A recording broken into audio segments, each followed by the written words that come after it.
हरिओम मित्रों, योगी संकट मोचन चैनल में आपका पुनः स्वागत है। आज का कार्यक्रम हमारा है चतुर्थ प्रक्रिया उज्जाई प्राणायाम। तो उज्जाई प्राणायाम के अंतर्गत क्या क्या क्रिया विधि है, आइए जानते हैं। विलंब ना करते हुए हम वीडियो की ओर आगे बढ़ते हैं और जानते हैं उज्जाई प्राणायाम के बारे में। इस प्राणायाम में पूरक करते हुए गले को सिकोड़ते हैं और जब गले को सिकोड़कर श्वास अंदर भरते हैं तब जैसे खर्राटे लेते समय गले से आवाज होती है, वैसी ही इसमें पूरक करते हुए कंठ से ध्वनि होती है। ध्यानोपयोगी आसन में बैठकर दोनों नासिकाओं से वायु अंदर खींचिए। कंठ को थोड़ा संकुचित करते हुए वायु का स्पर्श गले में अनुभव होगा।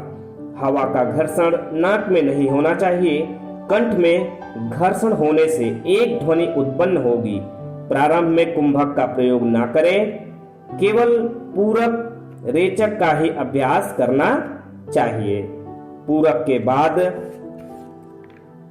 धीरे धीरे कुंभक का समय पूरक जितना तथा कुछ दिनों के अभ्यास के बाद कुंभक का समय पूरक से दुगना कर देना चाहिए। कुंभक 10 सेकंड से ज्यादा करना हो तो जालंधर बंद और मूल बंद भी लगा सकते हैं। इस प्राणायाम में सदैव दाईं नासिका को बंद करके बाईं नासिका से ही रेचक करना चाहिए।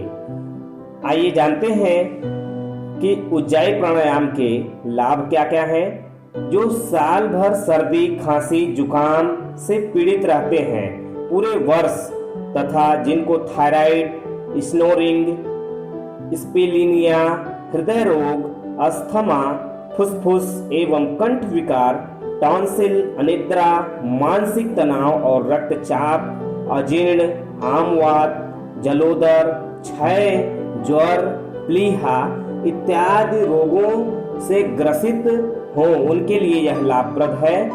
गले को ठीक, निरोग एवं मधुर बनाने हेतु इसका नियमित अभ्यास करना बहुत ही महत्वपूर्ण है।